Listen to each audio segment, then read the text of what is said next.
Top 10 Child Prodigies Who Turned Bad. It seems like every parent hopes that their child will become a prodigy, believing that it will set them up for a great life. Child prodigies are celebrated by society for achieving so much in their short lives, but sometimes, when a prodigy grows up, they no longer meet society's expectations for them. Not only that, but sometimes child prodigies grow into adults that embody the worst kinds of people within our society, a shadow of their former selves. These are 10 child prodigies who grew into evil adults.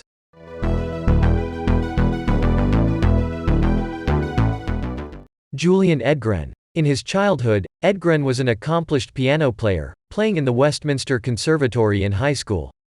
His piano playing was an addition to his impressive grades. Excellence was simply a part of life. This led to Edgren being accepted to the prestigious Princeton University, playing with Princeton's pianist ensemble. Therefore, his fall from grace is all the more shocking.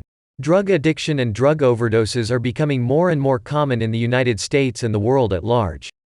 Those suffering from addiction are enabled by drug dealers, who callously prey on those with addictive personality traits. Julian Edgren was one of those dealers, supplying students at the prestigious Princeton University, where he was also enrolled. He was initially arrested after a package addressed to him contained several controlled substances, and a search of his apartment revealed many more. Edgren was eventually convicted on one count of distribution, possession of 5 to 99 units of prescription drugs, and was sentenced to 5 years in prison. He only served a year in prison before being released, however he never re-enrolled in Princeton.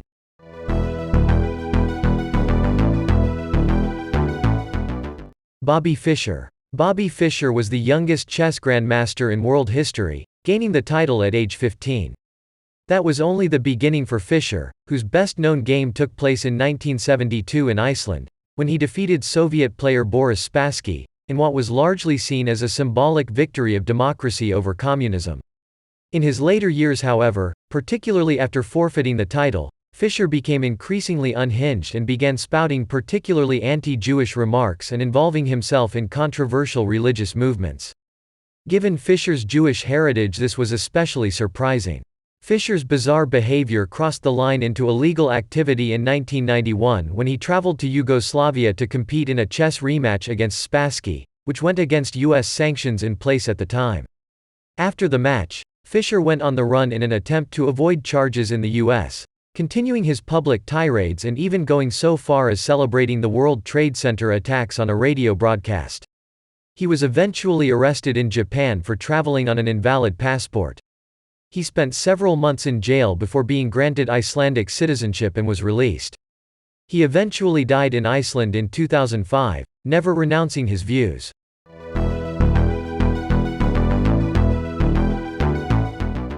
Brock Turner. Brock Turner was once a very promising young athlete, becoming a 2-time state swimming champion and Olympic contender. His skills as a swimmer earned him a scholarship to the prestigious Stanford University, where he competed on the swim team. His status as a university athlete gave Turner a certain sense of entitlement and the feeling that he was above the law, and he was known to have engaged in several low-level crimes, always getting away with little to no consequences. This feeling that he was above the law came to a head on January 18, 2015, when Turner was caught sexually assaulting a woman behind a dumpster on Stanford's campus. Both Turner and his victim were extremely intoxicated at the time of the incident. Neither reported having much memory in regards to what happened. Based on witness statements, it was clear to authorities that Turner had penetrated the woman while she was unconscious, resulting in the charges of sexual assault and attempted rape. Turner pled not guilty, but was convicted nonetheless. In a controversial legal decision, one which only amplifies Turner's feelings of immunity, Turner was only sentenced to 6 months in prison, of which he served 3 due to good behavior.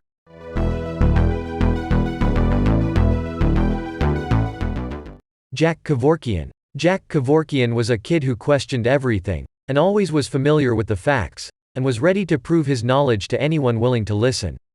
This thirst for the truth made him a model student, academically at least. Kavorkian's academic excellence led to him teaching himself German and Japanese and entering high school out of 6th grade. Kavorkian finished high school in 1945 at the age of 17, further demonstrating his intellect. He later went to university and medical school, becoming a doctor in 1952. Kavorkian became an increasing proponent for euthanasia throughout his career, believing that terminal patients should have the choice to end their lives. Most of the medical community did not share his views and viewed Kavorkian as barbaric. Kavorkian decided to take matters into his own hands when he began euthanizing patients while it was still illegal, and in some cases there was evidence they did not want to die at all. Kavorkian claimed that he was doing the right thing, and after several trials and acquittals, Kavorkian decided he wanted to go to prison for his ideals. In 1999, Kavorkian was convicted of second-degree murder after Michigan closed the loopholes that allowed Kavorkian to get away with killing patients for so long. He was sentenced to 25 years in prison, with possibility of parole. After several unsuccessful appeals, Kavorkian served 8 years in prison. He was eventually released for good behavior in 2007, and although he never returned to practicing medicine, he remained outspoken in his views. Kavorkian died in 2011 of heart and kidney problems.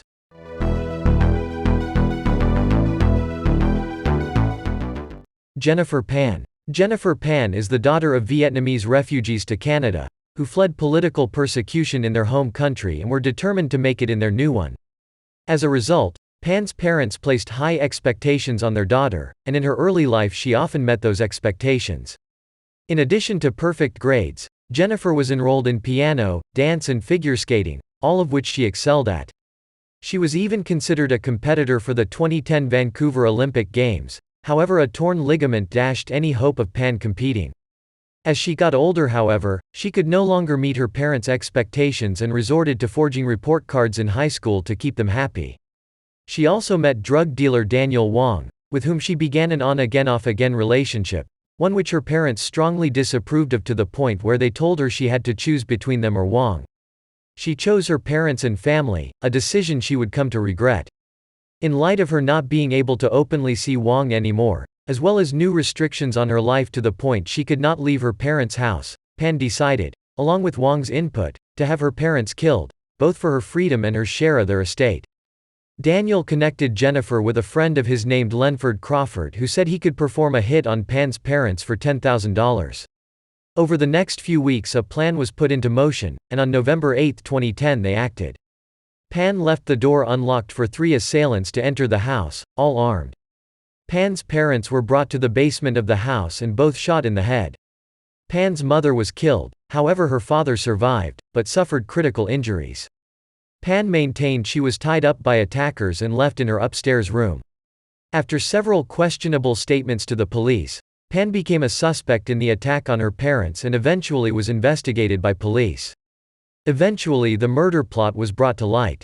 Jennifer Pan, Daniel Wong, Lenford Crawford, David Milvayaganam, and Eric Carty were charged with first-degree murder in the attack. All of the accused were eventually convicted of first-degree murder and sentenced to life in prison with no possibility of parole for 25 years.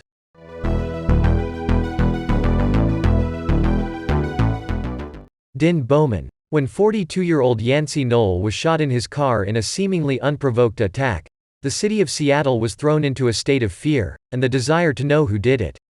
Police were stumped as Knoll was loved by those who knew him and was known to be a cautious driver and gentle giant. The only lead in the case were witness reports that the man who shot Knoll was driving a silver BMW coupe with a passenger window broken by gunfire. After following up on several leads, police received a tip indicating that a man named Din Bowman was the man they were looking for. On paper, Din Bowman was the last person anyone would expect to be a murderer. The son of a Boeing engineer and a Vietnamese refugee turned homemaker, Din Bowman was a gifted child. He entered university at the age of 12 with the goal of becoming an engineer. After graduation, Bowman opened up his own engineering firm specializing in robotics. However, as the police investigated Bowman, a darker picture appeared. In addition to a recently painted BMW coupe with a new passenger side window indicating initial guilt, there was evidence of premeditation on Bowman's part. On Bowman's computer there were several videos of him shooting guns, and describing how to shoot through a window. There were also thousands of documents on murder, how to cover up a crime, and what it felt like to kill. Bowman went to trial in 2014 and was convicted of first-degree murder in December of that year. Bowman was sentenced to 29 years in prison where he remains to this day.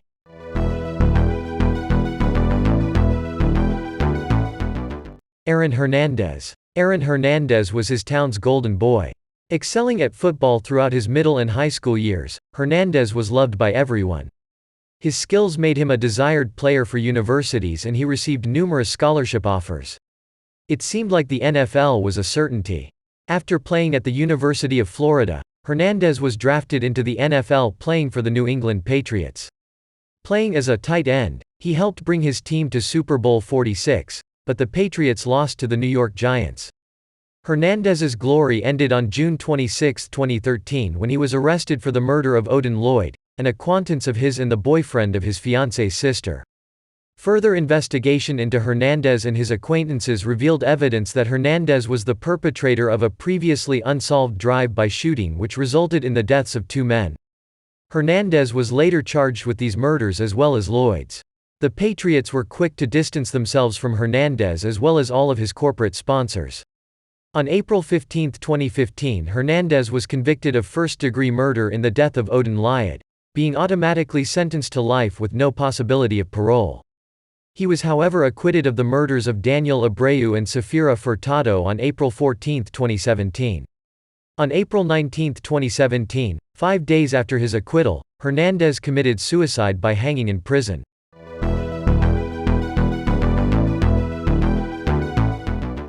Russell Williams. Russell Williams began life as a fairly normal child, not displaying any signs of being gifted or deranged until his teenage years. When he was in his junior year of high school, he was accepted as a boarding student to the prestigious Upper Kenyatta College, an all-boys private school in Toronto, Ontario. Not only that, but Williams was a prefect in his senior year, which was one of the most senior positions that a student would hold, only being attainable after being elected by fellow students.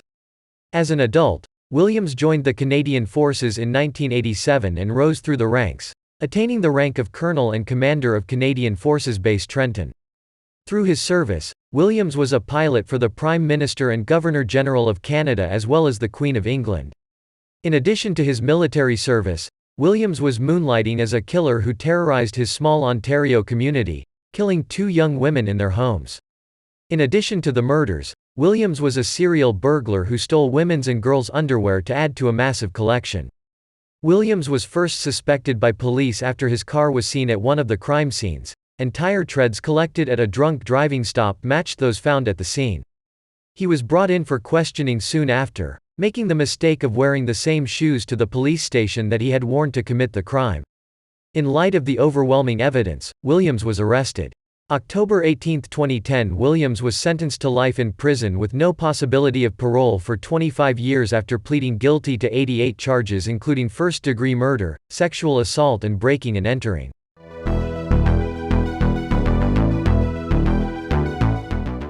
Dellen Millard. Dellen Millard was born into one of Canada's most noteworthy aviation families.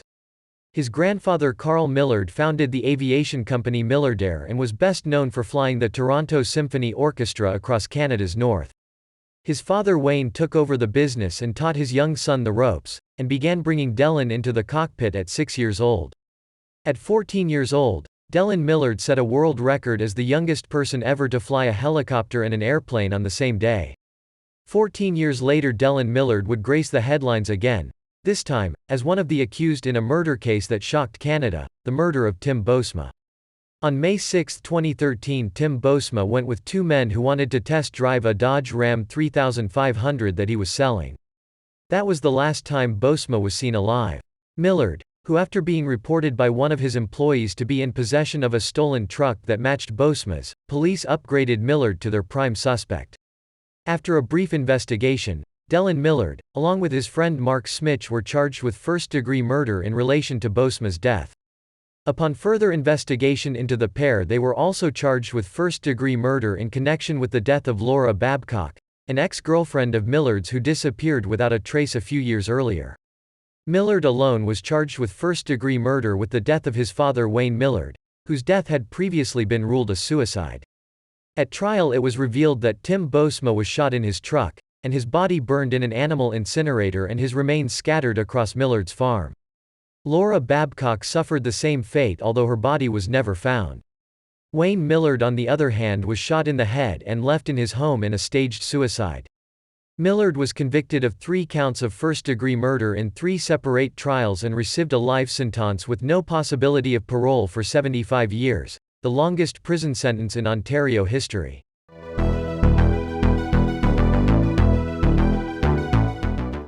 Ted Kaczynski. Ted Kaczynski was born in the Chicago suburb of Evergreen Park, Illinois. From an early age he was a gifted child, particularly in mathematics.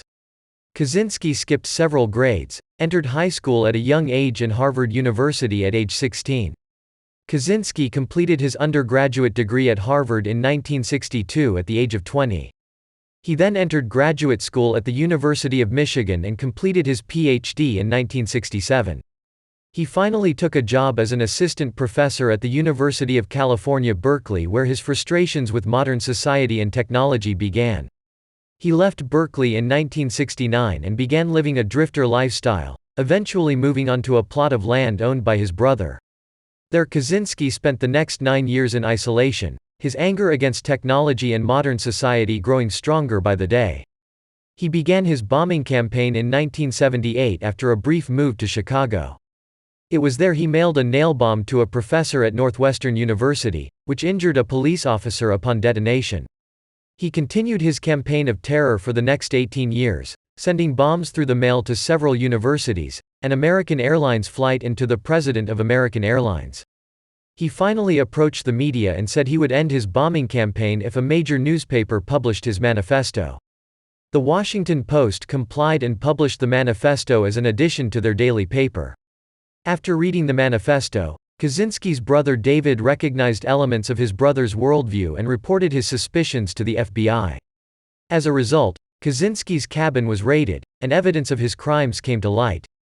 He pled guilty to all charges against him and was sentenced to life in prison without possibility of parole.